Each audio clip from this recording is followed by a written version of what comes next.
I guess the first thing I have to do is just thank you for doing this. I really appreciate it. That's fine. I like doing it. So, I guess just to lead into things, did you go to comedy shows or the movies as a kid? And if you did, were there any productions or people that were especially favorites of yours? No, not really. I went and saw everything, but I was in dancing school. You know, Mama took me, and I learned how to tap dance and sing, and so I started performing at 8 years of age. Wow. And was it clear to you from the beginning that you liked performing for audiences in one way or another, or when did that become clear? Oh, I think it did, sure. And then in school, in grammar school, I went to Lincoln Grammar School in Oakland, California. It was Chinatown. And the Chinese children were very shy.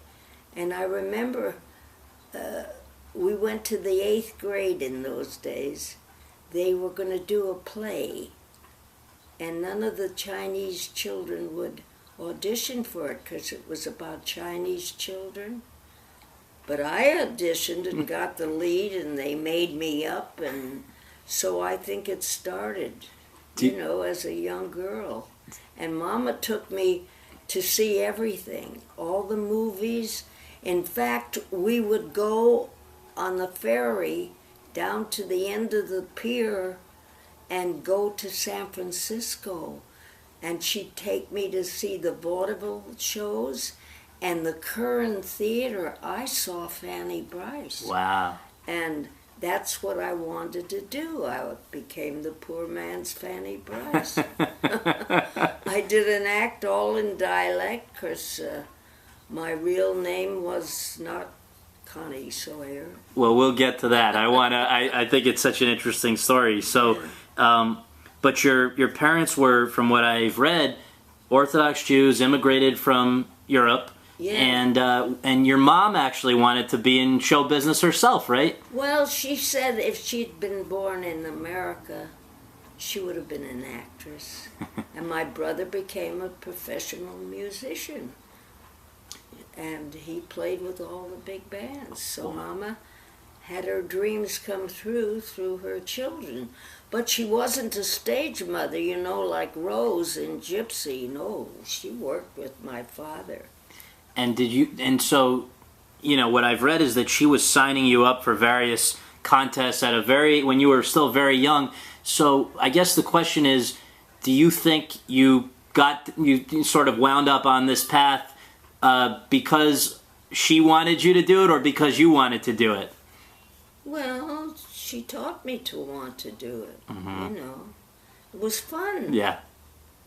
And I got attention at a young age. And you liked that. And my brother, he was my competitive. The older Jewish boy. Wow. So tell me about this one contest that happened with a radio station called KFRC, I believe, that sort of changed everything, right? Yeah, well, you see, I had gotten out of high school in 1930, and it's like the Idol thing now. They think everything is new. It's all been done before. And it was an amateur contest, and I entered into it at KFRC. It was a radio station where they had, shows, and I won the first prize and got a year's contract at KFRC. Al Pierce and his gang was the variety show, and I was there over a year. And now, do you remember, first of all, well, let's just note that this is in the middle of the Great Depression. You got a $250 contract. That's pretty good. You bet. I was making money when there was a depression. And I put an act together, and started auditioning for nightclubs in vaudeville. And I worked everything in San Francisco with my act, doing Fanny Brice, you know, Rosie Cohn. And I remember 365 Club, on Market Street, I auditioned and worked there and I even came down to LA and played the bandbox for 6 or 8 weeks. And then I played on Sutter Street. I worked at a nightclub. There was a young boy who was the MC, a gay boy, and he had blonde hair, and he was wonderful and everything. He wore white clothes and white polo coats, and we did sketches together. We sort of became the toast of San Francisco. Well, I think it's interesting. In those days, people called it singles. Today we call it stand-up. Can you explain?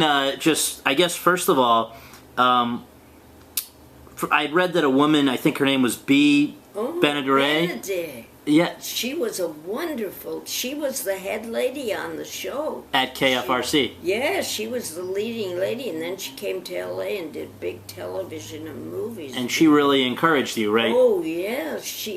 I was always lucky. I always had a mentor. There was always somebody. But, you know, that's what show folks do. They help each other. Mm-hmm. And I like that, don't you? Absolutely. That's why I try to help all the kids now, you know. I never discourage anybody. Yeah. Well, most people historically have been told to go west. You decided go east. And I wonder what made you decide to do that? As a child, I always came to LA from Oakland. Mama's sisters lived here and her brothers. And I didn't want to come to LA. I'd been here, you know. They all lived in Boyle Heights and my cousins. I wanted to go to New York to theater. So I said, I'm not going to LA. So I went the other way. And just logistically, I got such a kick out of, you've told the story about you jump in your $500 Chevy, you have a Chihuahua, and you decide you're going to work your way across the country. And I just wonder, how long did that take? Did you go on your own? And how is it? Oh, well, I went with a girl from high school who was a dancer.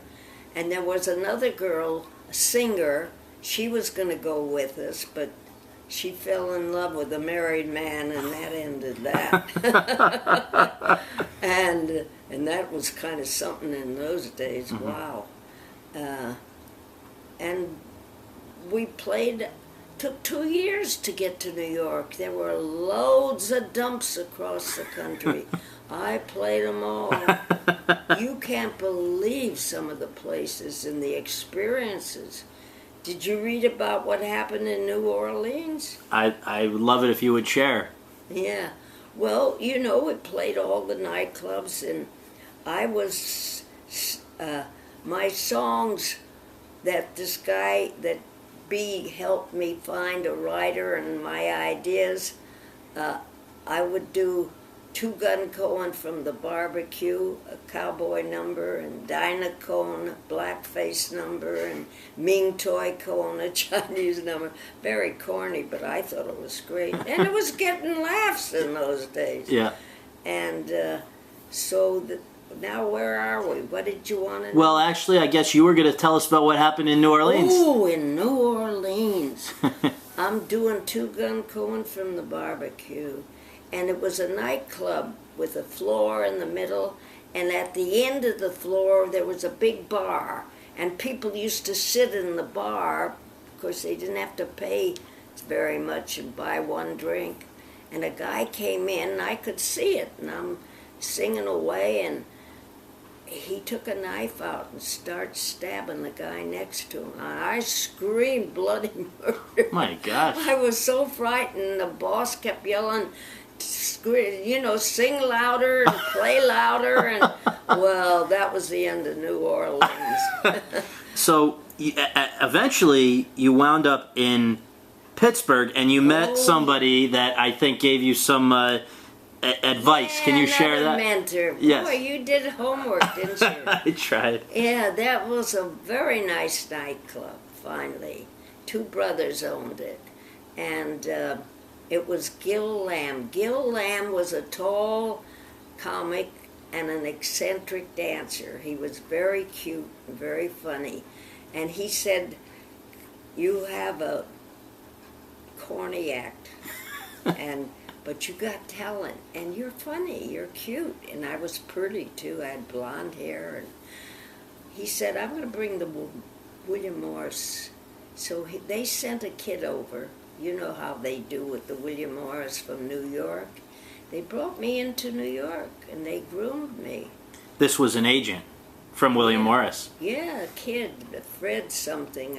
He's gone now. And isn't it true, though, that what he said to you, before we take you to New York, we want to try your act in the Catskills, right? They wanted to see how it would go over?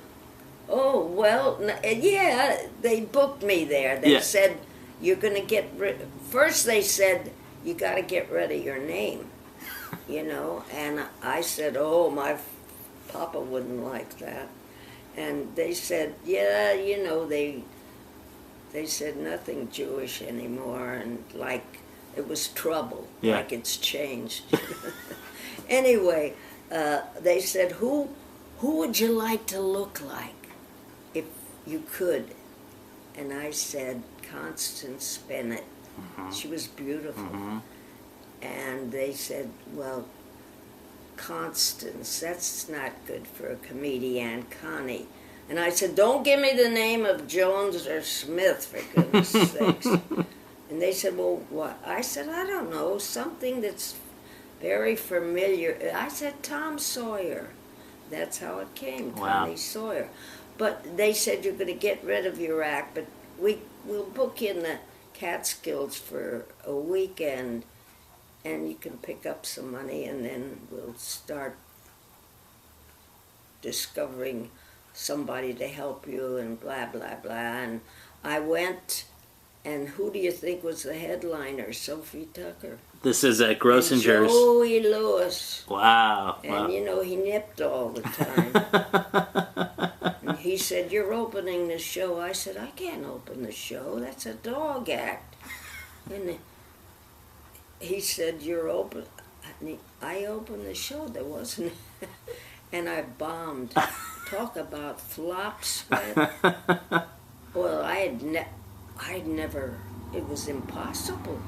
I was getting laughs with this act all across the country, and I was devastated, and tears were coming to my eyes. I was bombing so, and I finally got so frustrated, I said to the audience, "Why are you so mean to me? I'm Jewish."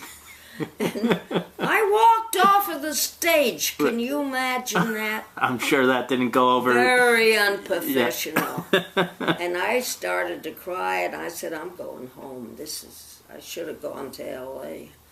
And Sophie came in my dressing room, and she's another mentor.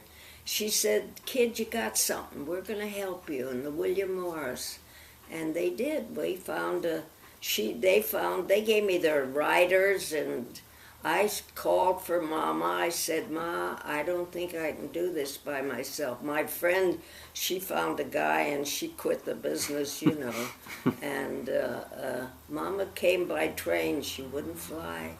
She never was in a plane in her whole life. Wow. Neither was my father. They were scared. Mm-hmm. Why was that so? It was so at the beginning of time. Yeah. Yeah. So she came out, and you got your act together, and all of a sudden it was going very well. You were all over the east side of New York doing supper clubs, right? Well, yeah, but they sent me out, and Mama went with me to Detroit and Milwaukee, and, you know, and we finally put an act, and then I came into New York, and I auditioned for the Reuben Blue. It was an East Side supper club, and I got it, and I worked that, and the Blue Angel. I played every club in New York and every vaudeville house. Now I'm going to ask you, this is a question that today might be, I guess, politically incorrect or whatever, but did a part of you, a lot of women today, they would say, oh, you have to choose work or your family, or romance or love. You seem very focused on your work. Did you not, was it not sort of urgent on you at an early age to get settled down? You were okay with focusing on your career? Oh, yeah.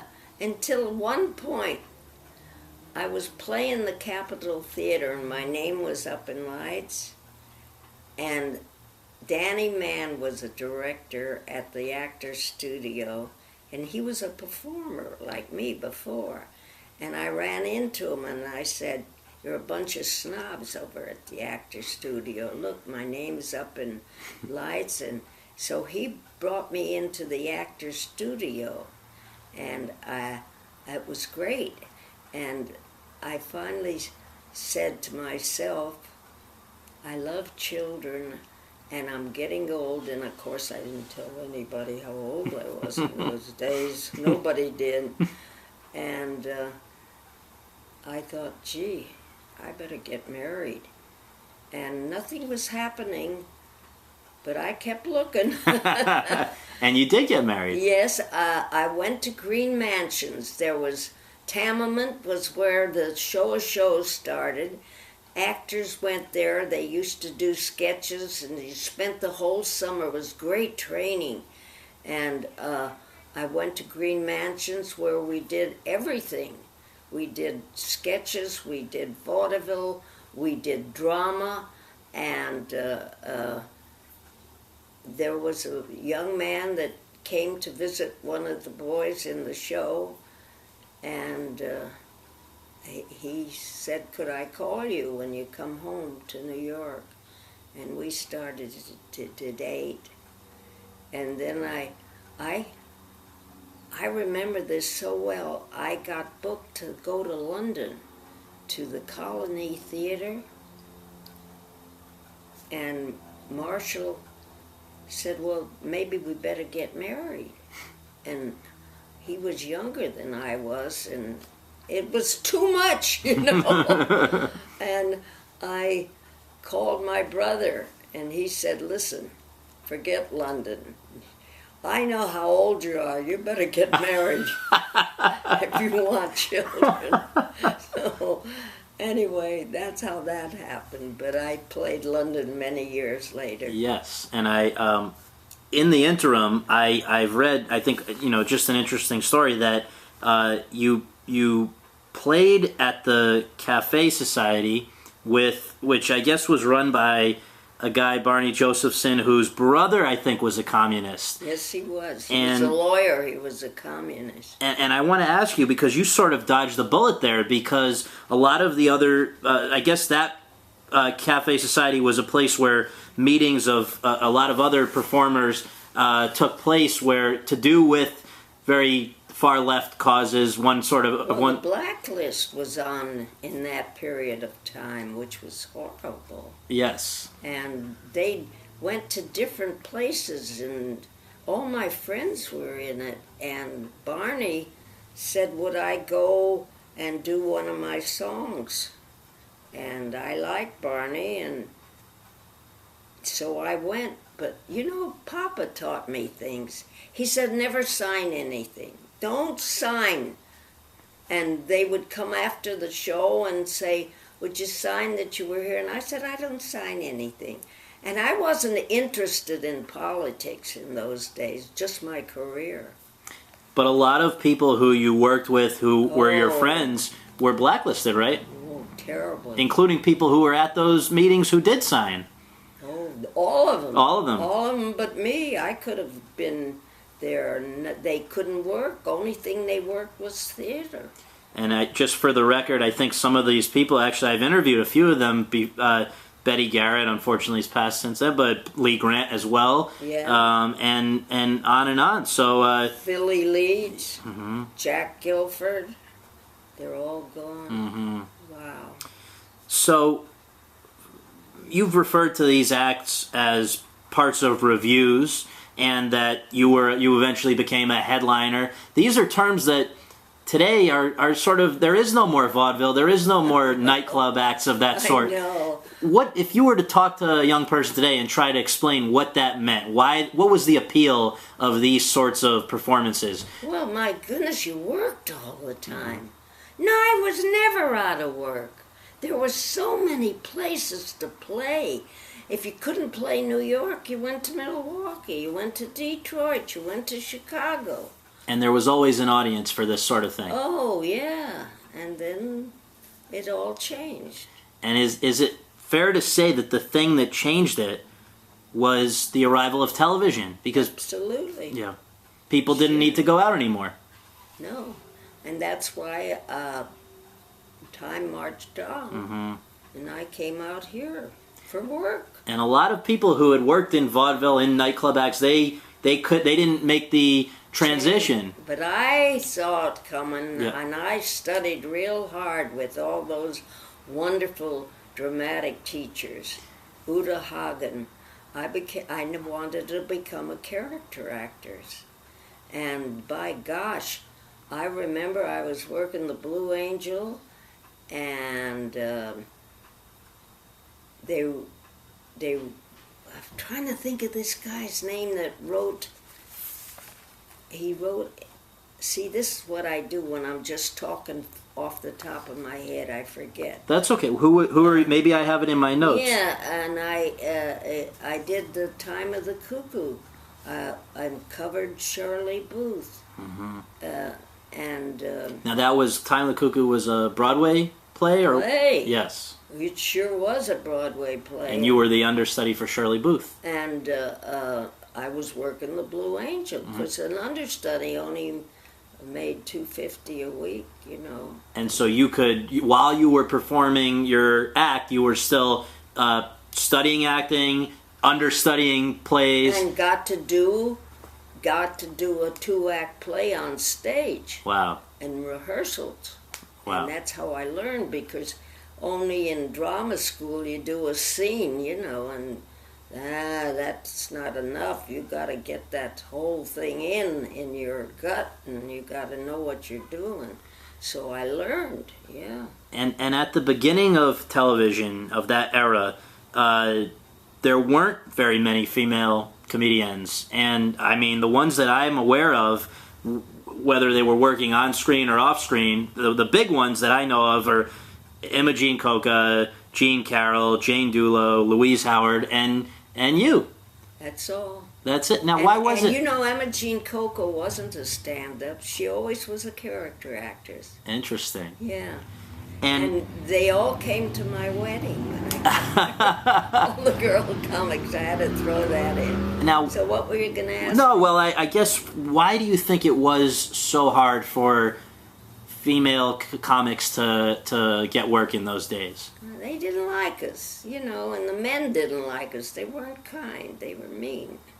And during the Second World War, there were so many that were not 4F, and I was on USO, and I remember we were supposed to go to Europe, and we landed back in Washington, D.C., and it was great, because then I went back to New York, and I start working all the theaters with the big bands. Mm-hmm. And can you give some examples of the big bands? Again, it's another idea that just doesn't really exist anymore. Presentation. Then the band would come up from the pit, like at the Capitol Theater, you know, and they played Philadelphia. They had them all over, and I was with Stan Kenton, and I forgot the name of the other guy that I was with. We played the Capitol Theater.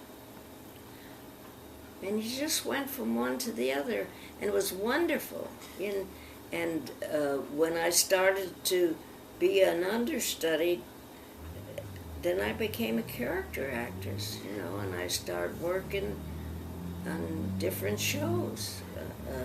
Studio One, and there were loads of shows. Colgate. Playhouse 90. I bet you got more. Well, didn't you also the Colgate? Colgate Comedy Hour I did with Eddie Cantor, a sketch. That Larry Gelbart was in the show. I'm reading his life history now. Yeah, I was in a movie called Oh God that he wrote. That's right. It's a wonderful book. I love to read about all those wonderful writers and actors and actresses. Yeah. Now, Philco, Playhouse, a lot of these ones that we mentioned, the early TV anthology series, again, it's something that it just doesn't exist anymore. I mean, I guess there are variations of it, but that concept is not really, people aren't really aware of it today, young people. And I want to ask you, it must have been almost like theater for television. It must have been pretty thrilling to be able to go and do an episode of, Colgate, an episode, and it was live too, right? Oh, yeah. And you just kept talking, honey. And we're so used to doing a stand-up that they used to call it improvisation today. We called it ad-libbing. Mm-hmm. Just keep talking. Right. I remember I was with Jack Carter, the beginning of Dumont, beginning of television, and he had a comedy variety show, and nobody knew how to press the right buttons in those days, and he'd say, go to this bit, go to that bit, it was wonderful, because doing singles, we were trained from audiences. Audiences taught you. The drunks that came into the saloons that yelled at you, I remember this is a story that's true. I was playing the Blue Angel, and the guy from the paper, from the New York paper and the Time magazine, came in to review my act. It was like at the beginning, the first time I played the Blue Angel, and this drunk and they were small rooms, very small. It's like doing your act in a living room, and that's what was so wonderful and intimate. You could talk to the audience, and he was drunk, and he started to heckle me, and the newspaper man was, or just somebody else? The drunk in the audience. The newspaper men were there to catch my act for the first time. Yeah. Now, you got to know, I'm pretty frustrated. I needed a heckler like I needed a hole in the head. And this guy, he wouldn't stop, and I kept thinking. Finally, I said to him, will you stop already? The news is here from the Times and blah, blah, blah. And I said to the audience, where is he? I got to get him. Yeah. And they stood up in this small room, and I went down the middle, and I had my cowboy hat, and I put my fist in it, and I found something on somebody's table, and I kept hitting the guy, and he kept yelling, ouch, ouch, okay, and he got up and he walked out. Now, they didn't have bouncers in those days? No way to just have somebody throw the guy out? Well, the boss thought it was pretty funny, he let him do it. And the Times paper, the magazine, they loved it too. They said, what I did to a heckler. Now, so the review was good, That's great. That's great. So, you referred to this a moment ago, but live television, it must have on one level been very nerve-wracking because everybody was figuring out how it worked. But on the other hand, a lot of people say they enjoyed it because it felt like theater in a way that you were. It was, but. How did you? Were there crazy mishaps that you remember? Things that happened? Like some people say, the one camera broke and they had to adapt. Oh yeah, especially at Dumont when nobody knew how to do anything. Yeah, and people would forget lines, and you could tell it's flop sweat. That look an actor gets when he doesn't know what the hell's going on. It was fun. Right. It was experience. It was learning. Yeah. And talk about being full of piss and vinegar, boy. Your whole body, At the beginning, I think one of the most significant credits. I know you had done the Phil Silver's Arrow show, you'd done a lot of things, but the one that it sounds like to me was maybe the biggest deal at the beginning was the Jack Carter show, because wasn't that the lead-in on Saturday nights for your show of shows? And people were saying that you were sort of Jack Carter's Imogene Coca. You know, if he was Sid Caesar, you were Imogene Coca. Yeah, we just didn't become famous, like they did. Well, look at the work that they did, and look at the writers they had. That was a classy show. Right. Wow, it was wonderful. So for the Jack Carter show, was that pretty? That was a big success, though. Still, right? Oh yeah, we opened the doors. Yeah, yeah. I opened the doors to a lot of things, And look at me now. I'm 100 years old and I'm still alive. And doing well, clearly. I still work. It's Not amazing. much, but I work. Well, what I think I have to ask you about is the phase of where obviously the vaudeville and the theater gave way in a lot of ways to television work, and then what happened, I think, I guess, was a play that you were in sort of led to your first film opportunity, and I think the story behind that is very interesting. Just how a hole in the head. Yeah. Yeah, I was an understudy. You see, I would audition for shows and I never would get them. The competition was great and there were names ahead of me, big names, I was in Hole in the Head. It was a play. It was a drama. Arthur Lawrence. He went to, that's the guy that went to Europe to write a play for Shirley Booth called The Time of the Cuckoo. And I said to him, I want to be your understudy. He said, what do you want to do that for, Connie? You're a headliner. And I said, I want to learn how to be a good character actor. So I'm tired of going to class. And so that's how it happened. Now, where were we here? Well, you were starting to tell about how A Hole in the Head came from being a play to a movie. Oh, so I was covering Lee Grant and Kay Medford. And I had a little kid who was the understudy. And it was a cheap hotel in Florida. So we would come in and sit up top on the roof. And Paul Douglas played the lead. He was an anchor man, became an actor. We were in Philadelphia. You used to go out of town in those days. It was great.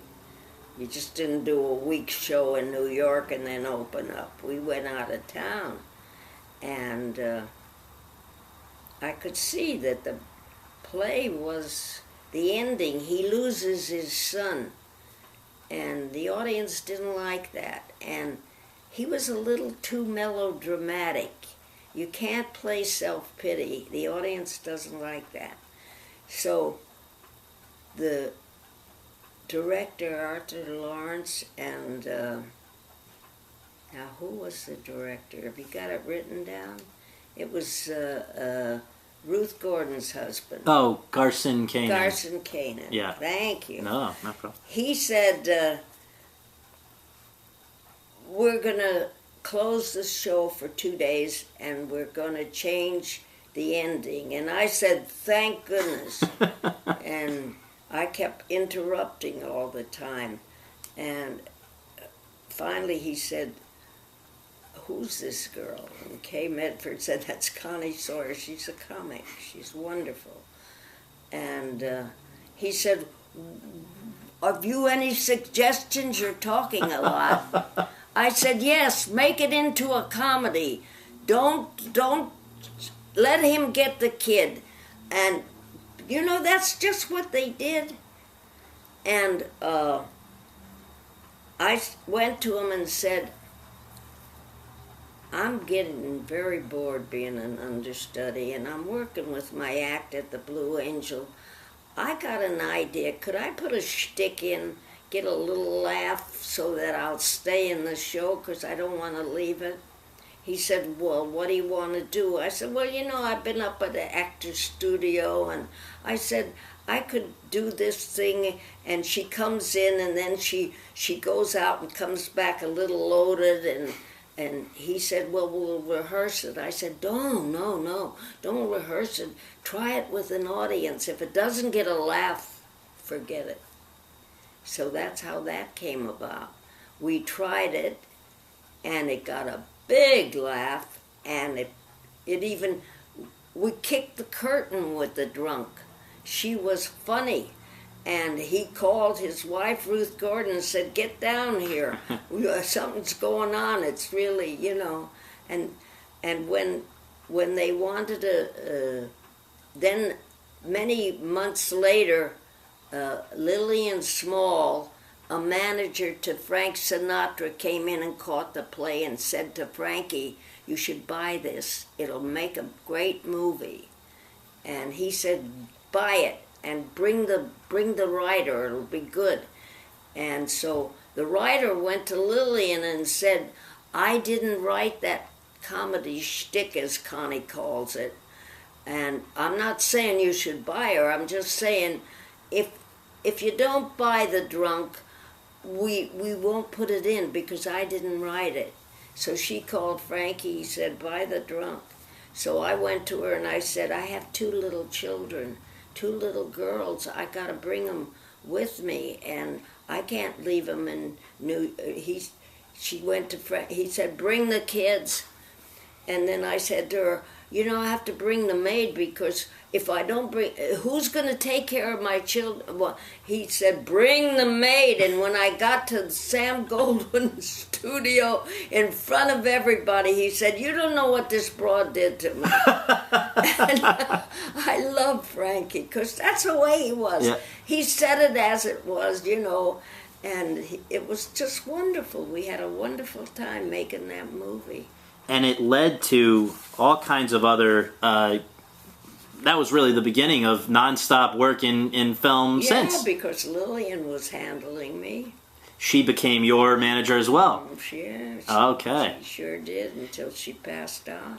Well, I want to pause for a second because you mentioned the Actors Studio, and the Actors Studio has become this sort of fabled place. Everybody now looks at those days that you were when you were there, and the sorts of people who taught there, the people who studied there, the things that people learned there, and they're so interested in that. So I wonder if you can share, you know, any highlights of, again, who the teachers were, who your classmates were, and what the main things were that you took away from that time. Well, it was very interesting, and my God, we had Marlon Brando, Marilyn Monroe, and all the names, Al Pacino. I did a movie with him. It was wonderful, you know. Lee Strasberg was tough. I liked Danny Mann as a teacher better. And Danny gave me Ada, the movie, and many years later I did a movie with Al Pacino, and Lee Strasberg was my boyfriend in it. Which movie was that? Do you remember? Here I go again. Don't worry, we can look it up. We'll find it. And I remember...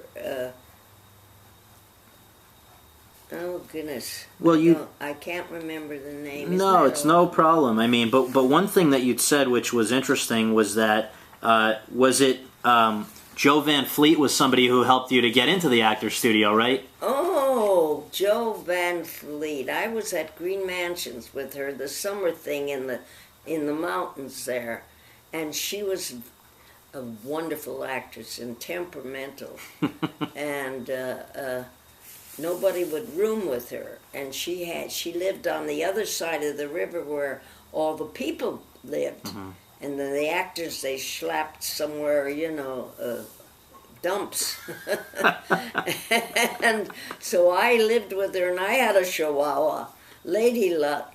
She didn't like dogs, and she wound up loving my dog, and she said, "You should be in the Actors Studio." So.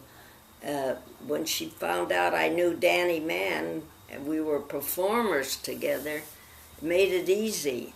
So they invited me in. And did you feel like you were learning special things there, very valuable things? What were the biggest things that you took away from your studies there? You know, it was very strange. Maybe I was a little stubborn, but I did a scene in Lee Strasberg, and I was green too. I didn't know their talk. I only knew vaudeville talk and nightclub talk. And he said, "You're indicating." And I said to him, "What does that mean? Is it too fast, too slow? What? You know," so it was hard for me in the beginning. But then when I got into things and I worked and did scenes with different people, I really started to learn how to be a good character actress. And you know, it was the same as being a performer. Did you just have to tone it? You just tell the truth. Mm-hmm. You say it as it is. You don't overact. You just, and it all comes from here. And being funny was the same thing. That was my talent. Mm-hmm. And I found that the two kind of knitted together. And I have a theory. I say all comics and girl comics make the best dramatic actors. And you'll see that I'm right. Well, it's happening a lot. Look at all the comics that have done wonderful acting work. Even Milton Berle, he was wonderful when he had a dramatic and role. George Burns. Yeah. Walter Matthau, yeah. Walter Matthau, every one of them. Interesting. Yeah. So, I guess what I'd love to do, if I can, just to sort of bring this towards a close, is ask you. I mean, you've had so many credits, but there are a few that I think stand out in some ways. People see the title of the production or they remember your role, and it really brings back a lot of nice memories. So, if I can just mention a few highlights in chronological order, I know that to begin with, one that was very special to you was as Mrs. Levy in The Man in the Glass Booth opposite Maximilian Schell. That was a pretty important movie. Oh, I love that movie. That was my favorite. And Arthur Hiller was the director. And you know what was so interesting? You didn't audition with the script. You just went and talked. He just talked to you about your background, who was your mother and father, how did you grow up, And I went a couple times, and he said, "Okay, you're in." And I had 2 scenes. Well, that's the ham in me. I thought, oh boy, I could win the Academy Award. And then it wound up, I had 1 scene, they cut it, and I said, there goes my career for the Academy. Jokes, always make jokes. Right. When something means something to you, to get off it, you make a joke. Yeah. And then you say, that's it, that's the end of it. And so the scene that made it in, do you remember what it involved in Man in the Glass Booth? I saw it only recently, but Oh, well, Maximilian Schell, he had killed all the Jewish people, and they found him in New York and brought him to Israel and put him in this glass booth.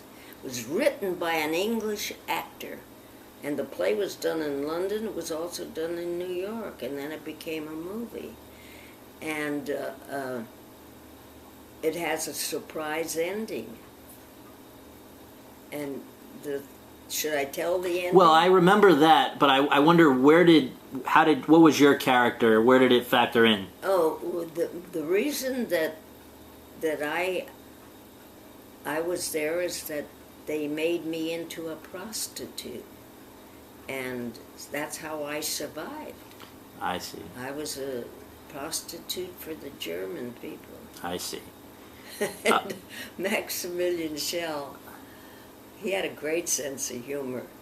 And it was boring to be in that glass booth, because they couldn't let him come in and out because there was something wrong with the lights or something. He had to stay there.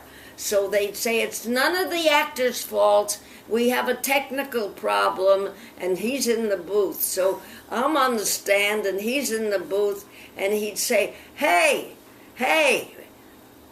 how were you with the Germans? Were you a good prostitute? And he'd make jokes, and he'd get a little risque, and we'd laugh. Yeah. And till they got the lights set or whatever it was, and then we'd go back to being serious. But that's why I loved him. He was a wonderful man and a great actor. Wow. He's still alive. Yes, I recently interviewed him. It was Did you really? Isn't that wonderful? How is he? He seems to be doing great. Gray hair? You know what? He was being honored at the Academy, so I actually did the interview over the phone, but I saw photos. I think he has a big beard now, and he looks good though. He looks good. Yeah. I'll pull up a photo after on my phone, but the next one that many people associate you with, I think, is one of the opening interviews of When Harry Met Sally. Oh, another funny story. Yes. Yeah. They did that in New York. And Rob Reiner, he didn't like the lady he had in New York. She played it too big. So he said to me, do you want to come over to Paramount tomorrow and do this? And I said, not for scale. I've known them since he was a kid, Is this because his dad was in TV when you were? Yeah. Wow. See, and I knew him when he was little, and when he came here, I went to see him do plays. Yeah. And said he's going to be great, and he did. That's great. So that's how I did that. And the next day I went over to Paramount, and the guy that played my husband, he was from Europe. He was so thrilled. He had never been to the coast, and he got paid twice, and he got to come to L.A. He was in heaven. And we did the scene at Paramount. But it was so funny because it just was fun, And, I know what the story was. See, I have to think for a minute. This is what happens when you get to be 100. I hope I have that problem. Anyway, I said to Rob, I've been at Actors Studio. I'm making jokes. Yeah. And I have to read the script. He said, Connie, there are no lines. What are you cocking me, And I said, I have to, all right. So he got his secretary to bring me the script. So you hurry up and wait. So I didn't shoot until after lunch. So I'm reading the script, and I come to the place where the girl is in the restaurant and she's having an orgasm. And I ran up to him and I said, I want to do the show-stopping line. He said, my mother did it. These are true stories. And you knew beforehand this is the line, it could have been you, but Mrs. Reiner was still around. Oh, yeah, I loved her. I knew her for years. She sang good, Really? She did a jazz act. She sang Up a Storm. I didn't know that. I would go and see her play all the nightclubs here in town. Yeah, she was good. The next one I have to ask you about is one of the movies that was, I don't know if I should be proud to say this, but it was one of the most watched one of my childhood, and that was Dumb and Dumber. And you, as the, what did they call you? They call you the sweet little old lady on the motorized cart. Yeah, she steals his groceries. I don't know if you get on the internet at all, but I just recently went to look up that clip, and the comments underneath it, people still get the biggest laugh out of the way you played it. Yeah. It was great. Yeah, and the kids, it's become a classic, yes. That thing. And that's another one. He was wonderful, Jim Carrey. I went to Salt Lake City for that little shtick. And he was wonderful. What a sweet man. And he said to me, we're not going to get to you right away, Connie. What do you want to do? I said, I want to go see Robert Redford's place. He said, you got it. He gave me a car and told the guy to take me up to Robert Redford. Oh, Sundance. Yeah, I went to Sundance, and it was closed, but I walked around and looked in the windows. It was cold yet, and then he said, do whatever you want. So I got to see Salt Lake City, and I went to the to the big church, and I went to everything, to the choir, and it was fun. Yeah, it was fun. And how about shooting that scene itself? Was it? It seems like so he basically, just to recount for people, he essentially asks you to do him a favor and insults you by saying, "Don't go dying on me" or something, right? And then he comes back and you're gone. When you have only a short scene like that to play for real. You play comedy for real. That's what I'm telling you. I was already into things at Actors Studio. The reason I made it hard for myself, it was my problem. Mm-hmm. But then I realized the technique is the same. You play everything for real. Wow. You're either funny or you aren't, and that was my talent. And that's what I see today in some of the films, in some of the TV shows. I don't like what the kids like. I don't find it funny. But I've done their shows. I know, and actually, well, one of the... Office and a lot of their shows. The Man in... that movie I did with James Franco. Well, that's coming up. We're going to come one second. You're jumping the gun. In 1997, you appeared in an episode of the show that I think is still regarded by many people as the greatest show maybe ever. It's certainly one of the most popular, and that was Seinfeld. You did the butter shave episode, and I just wonder, did you, what do you remember of being a part of that show? Oh, everybody was nice, and I loved that.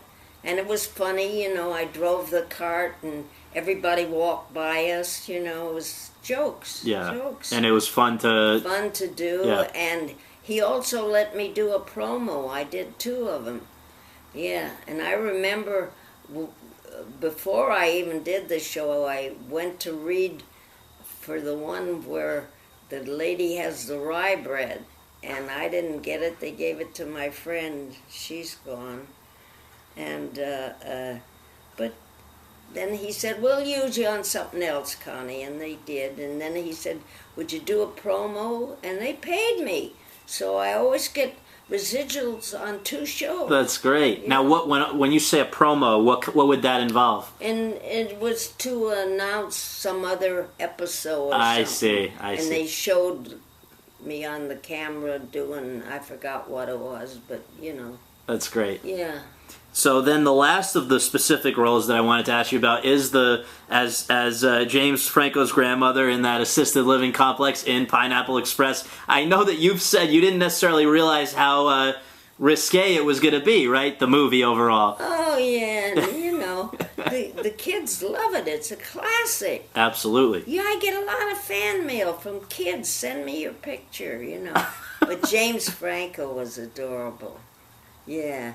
And it was fun to do, And he was going to go to college and get his degree. Mm-hmm. He went to Columbia and got his better than his master's. Maybe a PhD, I think. He's an impressive guy. And then he's done so many films. Now he's in a new one. Yes. Something about Oz. He's 2 movies this week. Picture at my door. Yeah. He's got the Oz movie, and he's also got a movie, Spring Breakers, that are both out this week. Isn't that wonderful? He's doing well. He's a big star. Yeah. Yeah. And he was a nice guy. Oh, adorable. Good. Very sweet. All those men I worked with were adorable. So, a question that occurred to me is, how did you first come to be a member of the Academy? Because you are one of the people who gets to vote for the Oscars. There's only just under 6,000. It's a very exclusive club. How did you first crack in, and when? Hole in the head. After that? Sinatra, Edward G. Robinson. I said to them, I want to be in the Academy. They said, okay, kid. So they were your sponsors. Well, who wouldn't get in with Frank Sinatra and Edward G. Robinson? And then some of my friends wanted me to sponsor them. I said, "You won't get in. I can't. You got to be a big name." And so I wouldn't help people. It wouldn't mean anything. Right. And, you know... And it's wonderful to be in the academy. Is it? I want to ask you, what's the best part? Oh, it's so warm, and the Academy Awards are legitimate, honey. There's nothing phony about them. They're for real. They vote for the people that do the best work. Now, does it bother you, though? I know I've interviewed a lot of people who worked around the same time that you did, and they say that in the years, like just for example, about 2 weeks, maybe 3 weeks ago, I interviewed Eva Marie Saint, who I'd interviewed before, but she said that... Beautiful actress. Beautiful actress, and she won the Oscar for On the Waterfront. Oh, wonderful. And she may have even been at the Actors Studio when you were... I think she was there. Yeah. So what she said, though, was, you know, when she was up for the Oscar, you didn't really have to go and campaign in the way they do today. You didn't have to do a ton of interviews and be funny and sell yourself. It was just whoever won essentially won. Do you feel that... what do you make of the fact that it's changed so much that now you pick up your copy of The Hollywood Reporter, which I write for, or any of these during the Oscar season, and you can't turn a page without somebody saying, you know, for your consideration this. You can't... I'm sure you get inundated with invitations. What do you make of that? Well, it's like everything. The biz changes. Mm-hmm. You either go with it or you complain about it. And if you keep fatching about it, it doesn't do any good anyway. Right. There's no going back. There's no going back. Right. So I always say, keep the good memories for yourself and just keep going. And that's just exactly what I do. And it keeps me young. I like to work, and I don't have to knock my brains out. I don't have big responsibilities. Lately, there's been a number of articles and people that have popped up that have sort of said that the Academy's tastes, as reflected in their Oscar nominations and winners, are sort of, they skew old-fashioned. They're not going for edgy, edgier stuff. It's very safe. And what these people are suggesting is that that's because a lot of the Academy members are A, older, and or B, not necessarily active anymore. You're certainly still active in the industry, but do you think there's any legitimacy to the argument that, what they're saying is if you're not active anymore and you're getting older and you're still being asked to weigh in on this, that they say that you should have to, it's like a driver's license, you should have to sort of have show that you are still a part of this industry, or else your vote shouldn't be a part. Now, your vote, because you are still active, would not be affected. But do you think there's any legitimacy to the argument that you should have to be an active person to be able to vote? Well, you have to work to vote, so what are you going to do if you don't work? And see, that's again, I don't make the rules. No, but I think the argument this is just for the sake of discussion. But what they're saying is that you don't have to work. That you are, once you're in the Academy, you're in the Academy for life. And so there are some people. Well, if you pay your dues, you can vote. Right, and they're saying though, if your last credit was in 1963, and you only had 4 credits, they can still vote. So is that right? Is what they're saying. Should it not be that people that the honors of the industry should be determined by people who are still a part of the industry? Oh, I don't know. I think they should, if they can vote, they should vote. And look how they vote. They vote for the work. You feel they've been pretty on about it? And if they're not working and they made a lot of movies, they're allowed to vote. Why not? Right. Why do they have to just be nothing because they're not working? That's ridiculous. Right. Look at the credits they got. Look at some of those people and the work that they've done. Right. Ooh. Some of the real work. I'm talking about good, real work. Yeah. Yeah. Yeah. Yeah.